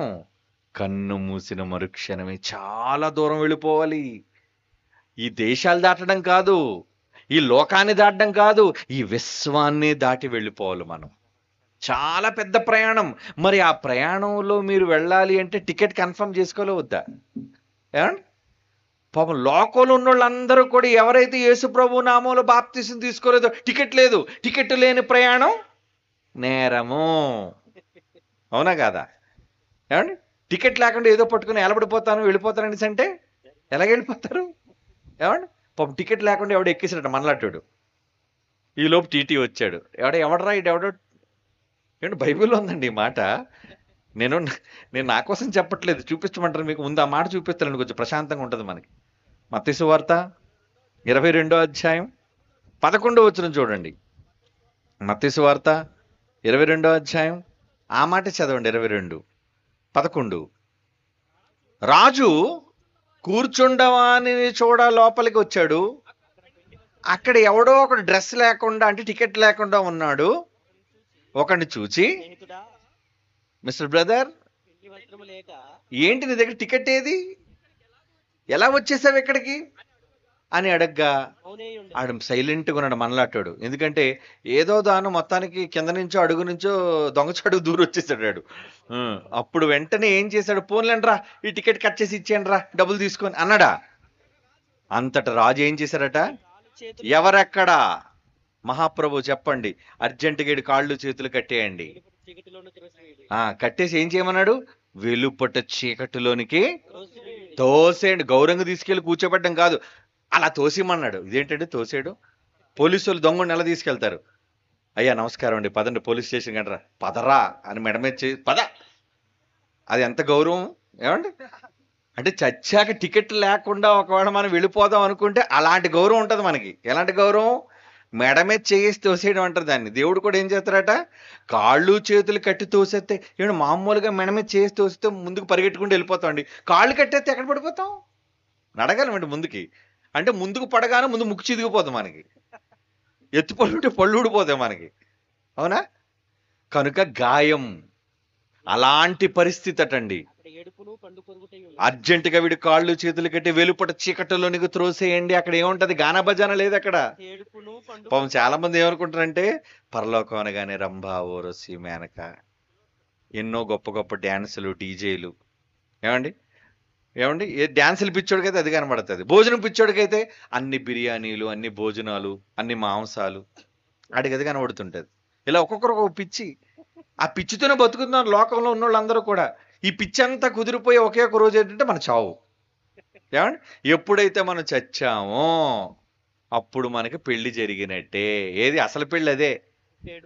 ఏమండి, మన భార్య మెడలో తాళి కట్టినప్పుడు సందర్గా గొప్ప గొప్ప పెళ్ళప్పుడు ఎంత సంతోషం నిజంగా. పెళ్లి కొడుకు ముఖంలో కళకళలాడిపోతుండేది, పెళ్లి కూతురు ముఖంలో కళకళలాడిపోతుండేది. ఎందుకంటే పెళ్లి. ఆ తర్వాత వాళ్ళని ఆశీర్వదించడానికి వచ్చిన బంధువులు మన ముఖం కూడా వెలిగిపోతుంది, ఎందుకంటే భోజనం వాసనలు వచ్చేస్తున్నాయి పక్క నుంచి. త్వరగా తాళి కట్టారా బాబు, వెళ్ళిపోయి తినేసి వెళ్ళిపోతాం మేము. ఏమంటే మన సందర మనది, వాళ్ళ సందర వాళ్ళది. ఆ తర్వాత ఎంగిలాగిలు తినడానికి ఒక్కరి సందర ఒక్కది, అందరి సందడిలో అందరూ బిజీయే. ఏమండి, ఈ సందడంతా తిరిగిపోయే ఒక రోజు ఉంది. ఏంటి ఆ సందడి తిరిగిపోయే రోజు, ఎప్పుడైతే ప్రాణం పుట్టుక్కుమనిపోయిందో అప్పుడు ఏడ్పును పండ్లు కొరుకుట ఉండును. ఏడుతాం అక్కడికి వెళ్ళి, ఏడుపా. మన అన్నయ్య ఉన్నాడండి, మనందరికీ చాలా పెద్ద అన్నయ్య. ఏమండి, ఆ రోజు చల్లటి పానీయాలు తాగేవాడట, రోజు ఓదారంగు బట్టలు వేసుకున్నాడట, మంచి డ్రెస్సులు. ఏమండి, రోజు బహుగా సుఖపడుచుండేవాడట. ఏమండి, మరి చావు అందరికి వస్తుంది కదా, ఆడు కూడా చచ్చిపోయాడు ఒకరోజు. ఆడి కోసం యేసుప్రభు చెప్తూ అన్నాడు, ధనవంతుడు చనిపోయి పాతి పెట్టబడెను, అప్పుడు అతడు ఎక్కడికి వెళ్ళిపోయాడు, పాతాళంలో బాధపడుచు. ఏమండి, ఎందుకు వెళ్ళిపోయాడు అక్కడికి, ఏమండి ఎందుకు వెళ్ళిపోయాడు అక్కడికి. లోకస్వార్త 16:25 అండి. లోకస్వార్త 16:25. అందుకు అబ్రహాము, కుమారుడా ఎంత తప్పు చేసావా. అక్కడికి వెళ్ళిపోయి ఏడుస్తున్నాడు పాపం. అక్కడికి వెళ్ళి ఏడుస్తున్నాడు, పళ్ళు కొరుకుతున్నాడు, భయంకర మంటల్లో కాలిపోతున్నాడు, నీళ్లు కావాలంటున్నాడు. ఎంత వాటర్ అడుగుతున్నాడండి. మీరైనా మంచిదండి, చక్కగా మాకు బాటిల్తో నీళ్లు పెట్టారు, అడిగితే ఇంకా బాటిల్ ఇస్తారండి. ఇప్పుడు అయిపోయిన తర్వాత మీకు ఆల్రెడీ బాటిల్తో నీళ్లు పెట్టారండి, ఎన్నిసార్లు తాగితే తాగండి. కానీ నరకానికి పోయిన తర్వాత ఎంత నీళ్లు అడుగుతున్నాడండి. రిక్వెస్ట్, తండ్రివైన అబ్రహామా లాజర్ గారిని ఒక్కసారి, ఆహా ఎంత గౌరవం లాజర్ అంటే. ఒకప్పుడు ఆ ముష్టోడిని అవతల తోసేయండి, ఆ రొట్టె ముక్కలని తింటున్నాడు, ఇంటి ముందు ఉన్నాడు వాడు, నీచంగా చూసేవాడు. కానీ అక్కడికి వెళ్ళిపోయిన తర్వాత పరిస్థితి తారుమారైపోయింది. ఆ లాజరు వేలి కొన, ఏంటి వేలు కూడా మొత్తం ముంచకూడదట. ఎంత ముంచారట, వేలి కొనను అలా నీటిలో ముంచితే ఒక చొక్కైనా వస్తుందండి. ఏమండి, తీసుకొచ్చి అలాగా, అంటే అక్కడ అలా కొండలో అలా వేలుకొన ముంచి అలాగా ధనవంతుడి గారు ఉన్న దగ్గర తీసుకొచ్చి అప్పుడు నాలికని ఇలా బారజాపితే దాని మీద అలా పెడితే ఏం తీరుతుందండి దాహం. అంటే ఎంత అల్లాడిపోతున్నాడో చూడండి వాడు. రోజు ఫ్రిడ్జ్లో నీళ్లు తాగుతూ, రోజు దమ్ బిర్యానీలు తింటూ, రోజు డీజేలతో గానా భజనాలు చేస్తూ. ఏమంటే భూమి మీద చాలా మంది అలాగే ఉన్నారు కదండి. ఖాళీ లేదు. ఎవరి దగ్గరికి వెళ్ళాడు, ఏమండి ఒక దేవుడి గురించి 2 మాటలు చెప్తారు, అప్ పప్ నీకు బుద్ధి జ్ఞానం లేదా, దేవుడి గురించి ఎక్కడ చెప్తున్నావేంటి, పో. చిరాకు మనిషికి, దేవుడు అంటే చిరాకు, దేవుని మాటలంటే చిరాకు, దేవుని మాటలు వినడానికి రమ్మంటే చిరాకు, కొంతమందికి అయితే పరాకు. ఏమండి మీటింగ్ ఎందుకు రాలేదంటే మొన్న వచ్చారు కదండి ప్రసన్న బాబు గారు. అయ్యో మర్చిపోయానండి. అవునా, నువ్వు మర్చిపోయావా? మర్చిపోయావా? ఉత్తిదే. ఏంటి జోబీలో రూపాయి ఉందో లేదో మనకు గుర్తుంటదండి. నిన్న రాత్రి రూపాయి జోబీలో ఉంది. ఏది? డబ్బుల దగ్గర మరుపు రాదు. ఏమండి, నేను ఈ పూట ఎందుకు అన్నం తినడం మర్చిపోయినాడు అంటారు ఎవరైనా. భోజనం చేయడం మానేస్తారా? అబ్బే, ఎందుకండి ఈ రాత్రి మా ఆవిడని చూడడం నేను మర్చిపోయినాను అంటారు. అమ్మమ్మమ్మ, రోజు చూడాలి. మీ ఆవిడని చూడడం మర్చిపోరు, భోజనం చేయడం మర్చిపోరు, పడుకోవడం మర్చిపోరు, ఏది మర్చిపోరట. మీటింగ్ అనేసరికి సారీ అండి మర్చిపోయానండి, గుర్తులేదు. గుర్తుదే, వెళ్ళడం ఇష్టం లేక. ఏమండి, అప్పుడు వీళ్ళందరూ ఎక్కడ కలుసుకుంటారు? ధనవంతుడి దగ్గర కలుసుకుంటారు. బ్రదర్స్ కదా వీళ్ళంతా. అక్కడ కలుసుకున్న తర్వాత అక్కడ బాబోయ్ ఒక్కసారి ఆ వేలి కొన ముంచిన నాలుక చల్లార్చండి. ఎంత దయానీయమైపోయిందండి వాడి పరిస్థితి. దేనికి? నమ్మి బాప్తీసం పొందిన వానికి లాజర్లా రక్షింపబడతాడు, నమ్మని వానికి శిక్ష, ధనవంతుడికి విధించబడినట్లుగా శిక్ష. నమ్మిన వాళ్ళందరూ పరిశుద్ధతలోనికి వెళ్ళిపోతారు, పరిశుద్ధ లోకంలోనికి వెళ్ళిపోతారు. దేవునితో సంతోషం, దేవునితో భోజనం, దేవునితో ఆనందం. అక్కడికి వెళ్ళిన తర్వాత కన్నీళ్లు లేవటండి. అక్కడికి వెళ్ళిన తర్వాత ఆకలి దప్పులు లేవటండి.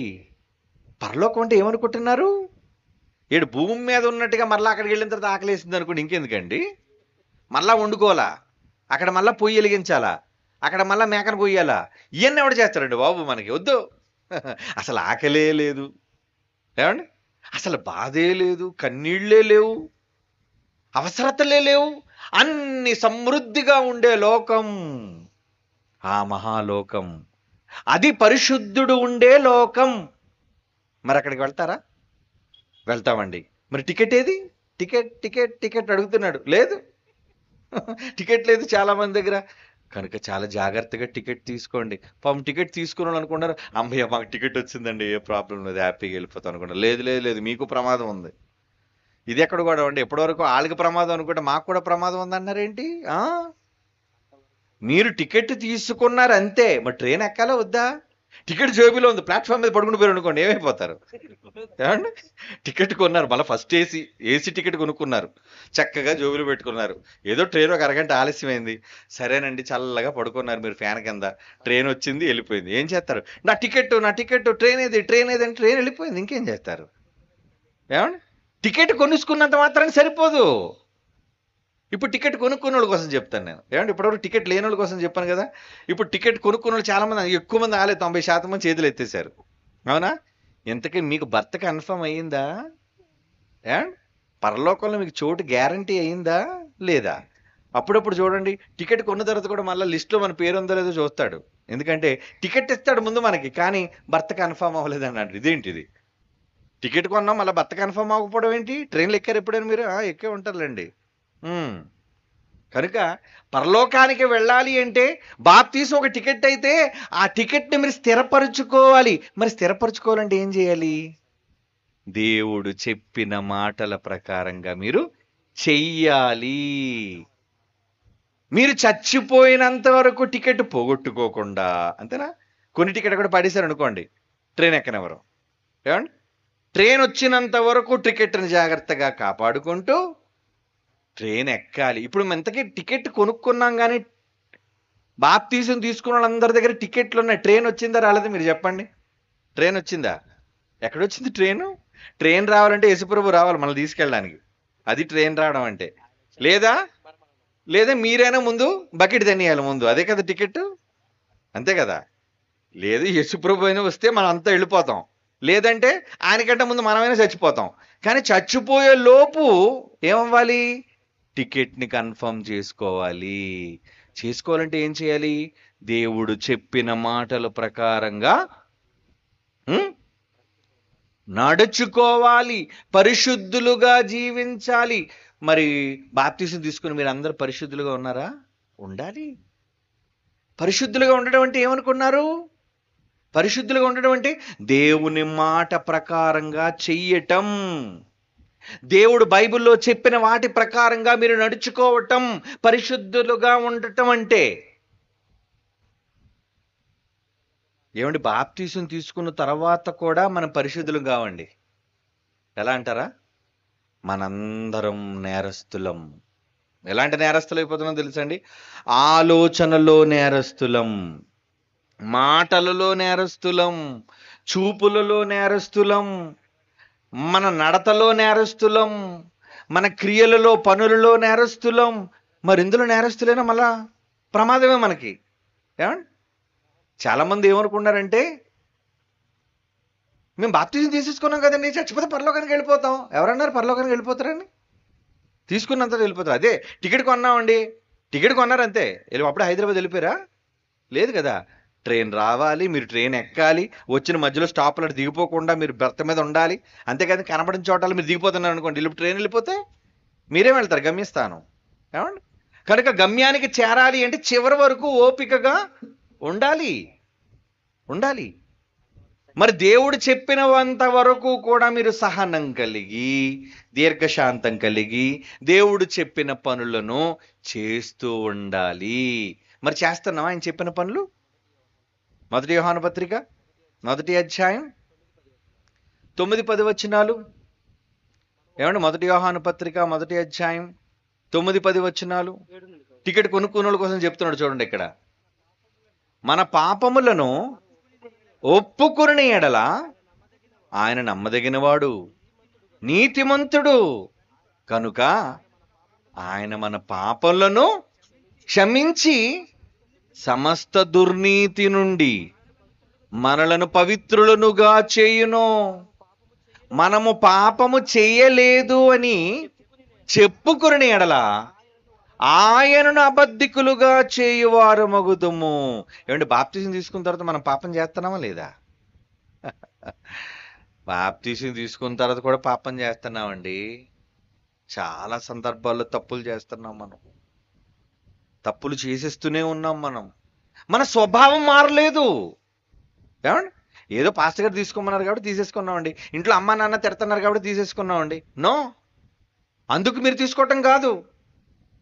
నిజముగా దేవుని కొరకు, మీ రక్షణ కొరకు, దేవుని మాట నెరవేర్చటం కొరకు మీరు తీసుకొని, ఆ తీసుకున్న మాట ప్రకారంగా బాటలో మీరు నడుస్తూ ఉండాలి చచ్చిపోయినంత వరకు. కానీ తీసుకున్న తర్వాత కూడా నేరస్తులు అయిపోతున్నారు. ఎలాంటి నేరస్తులు తెలుసా అండి? మీలో ఎవరైనా మర్డర్ చేసిన వాళ్ళు ఉన్నారా?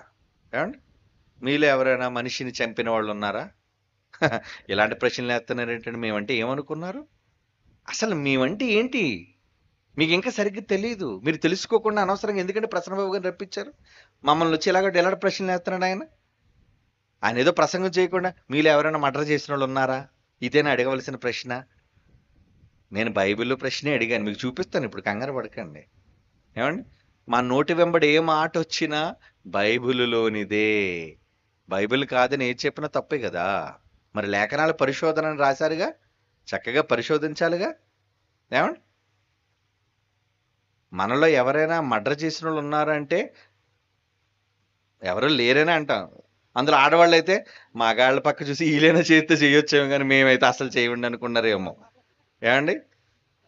ఏమండి, నరహంతకులు ఆళ్ళు కూడా ఉన్నారు. బైబిల్ చూపించమంటారా? చూడండి, 1 యోహాను పత్రిక 3వ అధ్యాయం 15వ వచనం. 1 యోహాను పత్రిక 3వ అధ్యాయం 15వ వచనం చూడండి. ఇప్పుడు దొంగలు దొరుకుతారు. ఎవరో మనలో దొంగలు దొరుకుతారు మనకే. తన సహోదరుని ద్వేషించువాడు ఎవరు? ద్వేషిస్తే నరహంతకుడా? ద్వేషించువాడు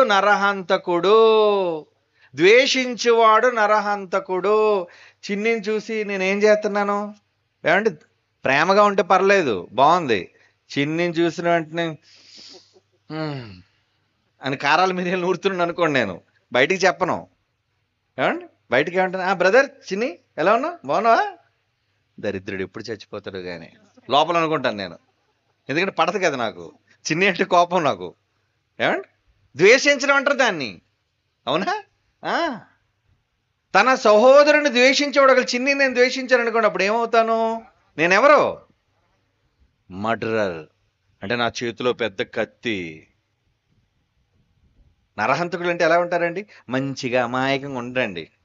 ఏమండి, చాలా క్రూరులోళ్ళు. మర్డర్ చేసినాడు అప్పుడు పేపర్లో చూస్తుండే కదండి, టీవీలో చూస్తున్నాడు కదా, రోడ్డు మీదే కత్తితో నరికేయడమే. ఆడేటండి, మనిషి మృగం అలా చంపేస్తున్నాడు ఏంటండి? అసలు రక్తం అంటే భయం లేకుండా. మరి ఆడేదో పెద్ద నేరస్తున్నాడు, నువ్వేవాడు మరి?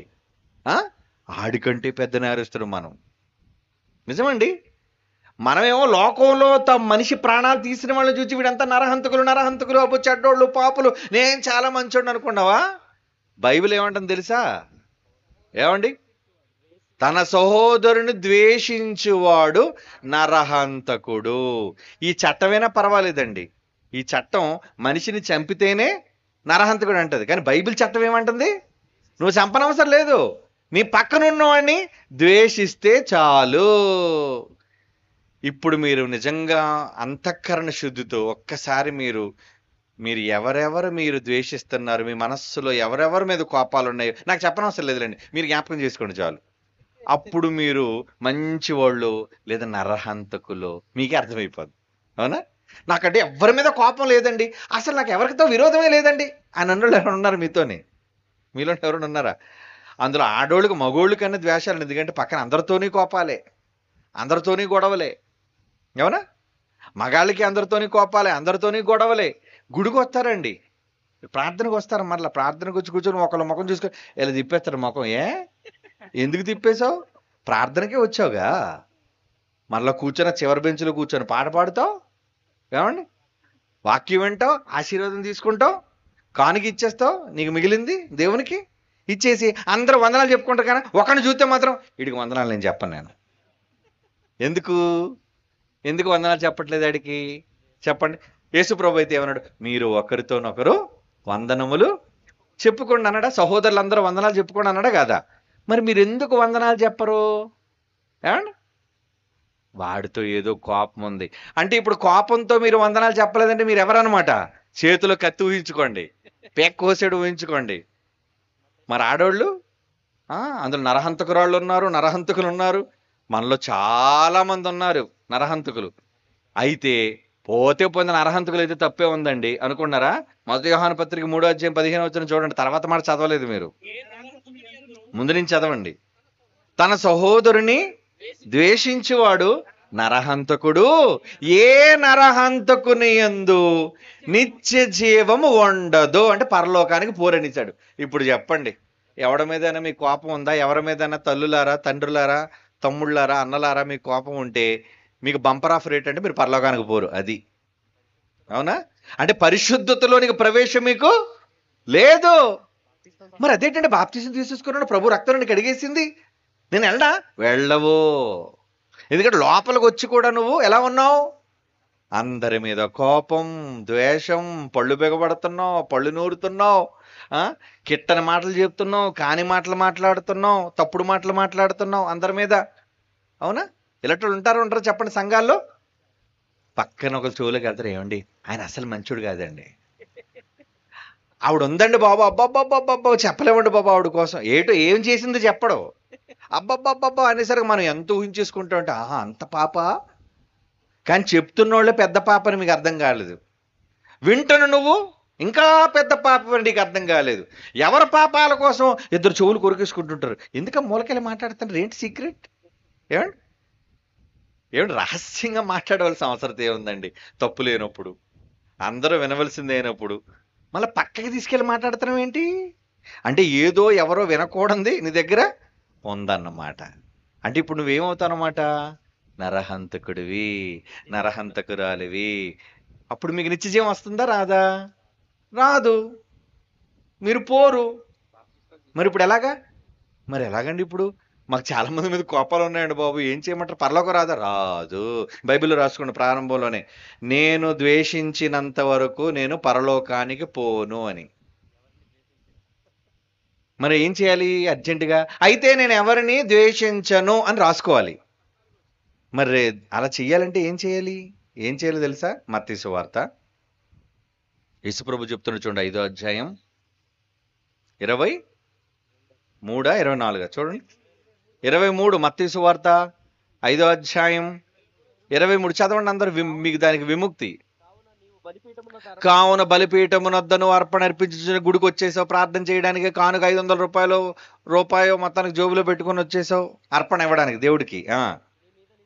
నీ మీద నీ సహోదరునికి విరోధం ఏమైనను ఉందని అక్కడ నీకు గుడిలో గుర్తొస్తే, అక్కడ బలిపీఠము దగ్గర ముందు నీ అర్పణ, నువ్వు తెచ్చిన కానుకో, అర్పణో, దశంభాగం ఏదోటి ముందు నాకు ఇవ్వద్దు బాబోయ్, నీకు ఒక దండం. దేవుడు అంటున్నాడు ఈ మాట.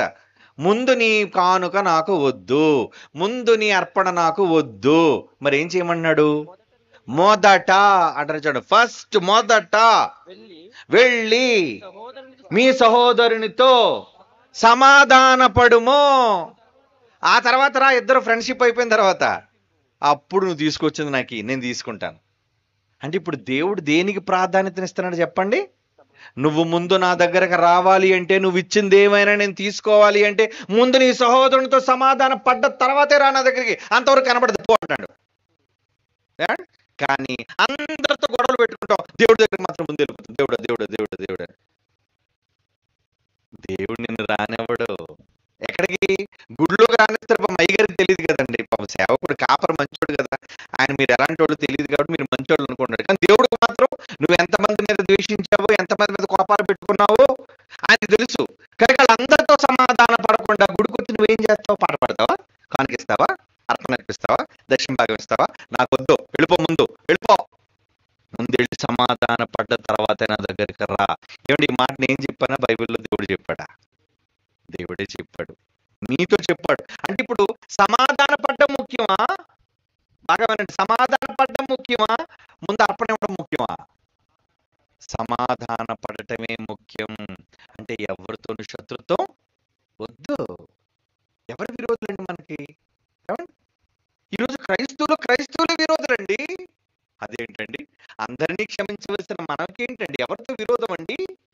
మన యేసుప్రభు మన క్షమించండి, మనకెందుకండి క్షమ లేదు? మనకెందుకండి తప్పులు చేసిన వాళ్ళని క్షమించే మనసు రావటం లేదు? ఆయన ఘోరంగా హింసించి చంపుతున్న వారిని చూచి యేసుప్రభు అన్న మాట సిలువలో, తండ్రి వీళ్ళు ఏం చేస్తున్నారు, వీళ్ళకి తెలియదయ్యా, వీళ్ళు క్షమించు నాయన. మరి మనం ఎందుకు అలాగ అనలేకపోతున్నాం? ఎందుకు పగలు సాధించాలి అనుకుంటున్నాం? ఎందుకు కోపాలు సాధించాలి అనుకుంటున్నాం? చెప్పండి. ఎంత తప్పు చేస్తున్నాం ప్రియులారా. ఇలాంటి కోపాలు, ద్వేషాలు ఉంటే పరలోకానికి పోరు. చాలా మంది పాపం భార్యాభర్తలు ఉంటారు, ఇద్దరికి పడదు, భార్యాభర్తలకు పడదు, కానీ గుడికి వచ్చేస్తారు ఇద్దరు. ముందు ఇంటి దగ్గర సమాధాన పడు మీ భార్యతో, నీ భర్తతో, అప్పుడు గుడికి రా. మరి వాళ్ళిద్దరు ఎవరు? వాళ్ళిద్దరు కూడా యేసుప్రభునందు కడుగుబడిన వాళ్ళే కదా. ఏదో సమాధానం అనగానే బయట వాళ్ళతో సమాధానం అనుకుంటామా? ఇంటితో అన్నదమ్ములతో సమాధానం లేదు, అక్క చెల్లెలతో సమాధానం లేదు, అన్నదమ్ములతోనూ, తల్లిదండ్రులతోనూ, భార్యతోనూ, భర్తతోనూ సమాధానం లేకుండా గుడికొచ్చి ఏం చేస్తావు నువ్వు? చూసారా, లేఖనాల పరిశోధన అంటే ఏమనుకున్నారు? ఇలాగ ఎప్పుడైనా ఎవరైనా మీకు చెప్పారా? తెలుసుకోవాలి. అందుకే కదా రామలింగం ఇంత ఏర్పాటు చేసి నన్ను ఎన్ని ఎత్తులు కొండలెక్కించాడు, దించాడు, గోతుల్లోకి దించాడు, పైకి తీసుకొచ్చాడు. ఏమండి, మమ్మల్ని ఎలాగైపోయిందంటే మిక్సీలో వేసినట్టు అయిపోయింది ఇక్కడికి వచ్చేసరికి. మీకోసం నిన్నంతా రాజమండ్రి వెళ్ళానండి, వచ్చేసరికి ఆలస్యమైంది, రాత్రి పడుకునేసరికి. మళ్ళా తెల్లవారు 5 గంటలకు లేచిపోయి నిద్రలేదు, 4 గంటలు 5 గంటలు పడుకున్నానండి. ఎందుకంటే మీ దగ్గరకు వచ్చేయాలి, మళ్ళీ మీరు అందరికి వాకింగ్ చెప్పాలి, వెళ్ళిపోవాలి. అంతకు మునుపు చెన్నై వెళ్ళాను, ఎక్కడికో అక్కడికి వెళ్ళాను, వచ్చాను. ఎందుకు తిరుగుతున్నాను? నా అలాంటి సోదరులు, నా తమ్ముళ్ళు, నా కుటుంబం, నా అన్నలు, నా చెల్లెళ్ళు, మా నాన్నలు, మా అమ్మలు ఎంతో మంది ఉన్నారు కదా, వాళ్ళందరికీ మరి నేను చెప్పాలి. ఈ మాటలు చెప్పకపోతే ఎలా? చెప్పాలి. అందుకే సంతోషంతో వచ్చాను. నేను సంతోషంతో వచ్చాను. నా వాళ్ళు అని మీ దగ్గర మిమ్మల్ని ప్రేమించే వచ్చాను. నాకు ఇవేమీ ఇబ్బంది కాదు, నాకు ఈ ప్రయాణాలు ఇబ్బంది కాదు, నాకు భోజనం ఇబ్బంది కాదు, నాకు మీరు డబ్బులు ఇచ్చి నేర్పకపోయినా నాకు ఇబ్బంది కాదు. కానీ మీకు వాక్యం నేర్పించాలి. మీరందరూ మారాలి, మీరందరూ నిత్య జీవానికి వెళ్ళాలి. చచ్చిపోయే ముందు మీరంతా పరిశుద్ధులుగా మారి మరణించాలి. హెబ్రీయులకు రాసిన పత్రిక 10వ అధ్యాయం 19వ వచనం. హెబ్రీ పత్రిక 10వ అధ్యాయం 19వ వచనం.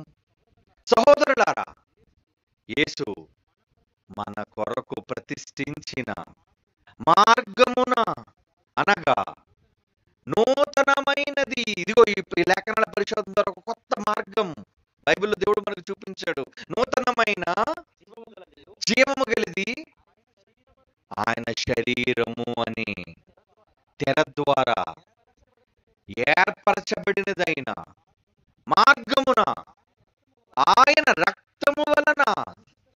పరిశుద్ధ స్థలమందు మీ ఇళ్ళకి వస్తున్నారు, మీకు వాక్యాన్ని చెబుతున్నారు. ఏమవసరం అండి వాళ్ళకి? ఈ పరిశుద్ధమైన మార్గాన్ని చూపించడానికి పాపం నిజంగా వాళ్ళ సేవకులు వెళుతుంటే అండి, చాలా మంది మరి మన రాష్ట్రంలో చూశారు కదా, సేవకు వెళుతుంటే కొన్ని గ్రామాల్లో బోర్డులు పెడుతున్నారు. ఏం పెడుతున్నారు? మీరు మా ఊర్లోనికి ప్రవేశించకూడదు, యేసు బోధ పట్టుకొని మీరు రాకూడదు, ఇక్కడికి బైబిల్ మీరు ఇక్కడ చెప్పకూడదు. అవునా? కొంతమంది అయితే కొడుతున్నారండి ఊర్లోకి వచ్చినందుకు. మీరు అందరూ మంచోళ్ళండి బాబు, నన్ను ఏం అనలేదు, చేయలేదు, ప్రేమతో పిలిచారు నన్ను. లేదంటే ఊర్లో ఎంట్రీ ఎప్పుడు నాకు గానా భజన చేసి తిన్నారు. అవునా? ఎంతమంది తింటున్నారండి, ఎంత మంచి సేవకులు. పేడ నీళ్లు జల్లుతున్నారండి వాళ్ళ మీద. అయినా సరే ఎన్ని కష్టాలైనా మేము వెళ్ళటం మానలేదు. మొన్నైతే ఒరిస్సా వెళ్ళానండి, మీరు నమ్మరు. ఒరిస్సా వెళ్ళాను, ఏంటది, ఛత్రపూర్ వెళ్ళానండి. ఛత్రపూర్, మీరు నమ్మరు. ఛత్రపూర్కి మొదటి రోజు ఇలాగ వెళ్ళాను, ఇంకా వెళ్తాను, ఇంకా మీటింగ్కి నా హోటల్ నుంచి బయలుదేరుతున్నాను. ఫోన్ చేశారు, ఏమంటే వస్తే స్టేజ్ ఎక్కక ముందే వాక్యం చెప్పే ముఖ్య వాక్యోపదేశకుడు కొట్టడానికి 150 మంది రెడీగా ఉన్నారంటండి. అయితే అర్జెంట్గా కారణకి తిప్పి అని అనాలి నేను ఇప్పుడు. ఏమనాలి? నో కొడతారా? కొట్టని, పద వీరేష్, పద కారు తిప్పు, గ్రౌండ్కి తిప్పు, పద ఆడదాం, ఏం చేస్తారో చూద్దాం అన్నాను. నిజంగా మీరు నమ్మరండి, నేను వెళ్ళేసరికి 200 మంది పోలీసులు ఉన్నారండి అక్కడ. 200 మంది పోలీసులు, 200 మంది పోలీసులు సెల్యూట్ కొట్టి లోపలికి వెళ్ళండి, లోపలికి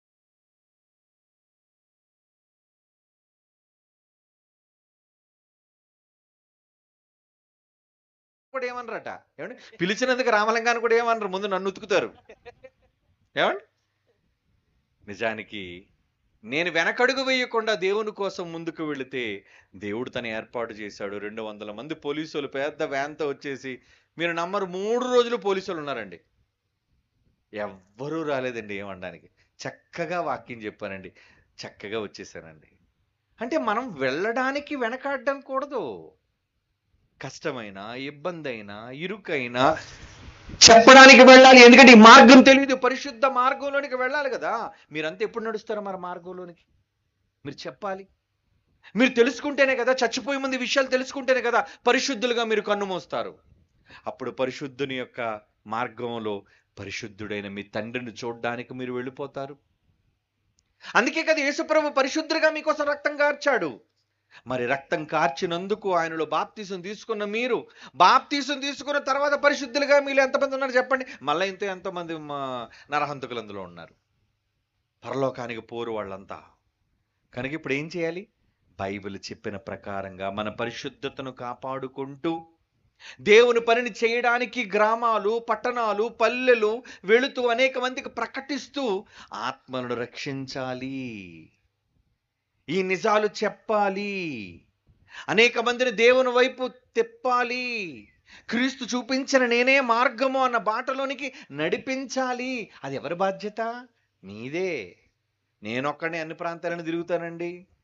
ఏమండి, వెళ్ళాను ఒక 20 రోజులు, కువైట్ వెళ్ళాను, దుబాయ్ వెళ్ళాను, అక్కడ తిరిగాను, విదేశాలు వెళ్ళాను, వచ్చాను, ఇక్కడ కూడా ఊర్లు తిరుగుతున్నాను, వస్తున్నాను.